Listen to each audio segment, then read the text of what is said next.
దగ్గర నుంచి అంట అత్త కోడళ్ళు ఒకటే కొట్టుకుంటున్నారంట. ఇంట్లో ఉన్న అమ్మ కొడుకు, నేను వేరు వెళ్ళిపోతానమ్మా, నాకు ఈ టెన్షన్స్ వద్దు, ఆమెను తీసుకొని గమనించు, మీరిద్దరు అరుచుకోవటం, మీరిద్దరు కొట్టుకోవడం వల్ల తను ఎంత సఫర్ అవుతాడో నీకు తెలియట్లా. తన అనేది లేకపోతే తల్లిగా నువ్వు లేవు, భార్యగా నువ్వు లేవు.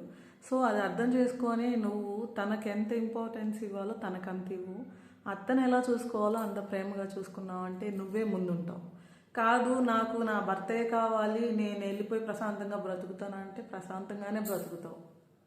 లైఫ్లో ఆనందం అంటూ ఉండదు. సో నేను అందరితో కలిసి ఉండాలి, ఆనందంగా ఉండాలి అనుకుంటే ఏది వచ్చినా నవ్వుతూ ఫేస్ చేయి. ఇప్పుడు నేను రియల్గా మీకు చెప్తున్నా, నా మనసులో ఎంత బాధ ఉన్నా నా కళ్ళల్లో కనిపిస్తుంది కానీ నా లిప్స్ మీద కనిపించదు. నవ్వులోనే చాలా ఉంటుంది, తెలుసుకోండి. సో అత్త కోడళ్ళు అనేది నిజంగా చెప్తున్నా, ఈ రోజుల్లో అంత డిస్టర్బెన్స్ లేవు, ఉన్నా కూడా చాలామంది మార్చుకుంటున్నారు. నేను ఈ విషయం నీకే చెప్తున్నాను. ఎందుకు చెప్తున్నాను అంటే, ఎన్ని డిస్టర్బెన్స్లు ఉన్నా రేపు నీకేదన్నా అవసరం అంటే అమ్మ రాలేదు, అత్తే ఉంటుంది తోడు. అలా అని అత్త మంచిది కోడలు చెడ్డదని నేను చెప్పట్లేదు. ఇద్దరు బాగుండాలి, అందులో కూడా మనశ్శాంతిగా ఉండాలి. వాళ్ళిద్దరి వల్ల ఇంట్లో ఉన్న కొడుకు సఫర్ అవ్వకూడదు. అది విషయం.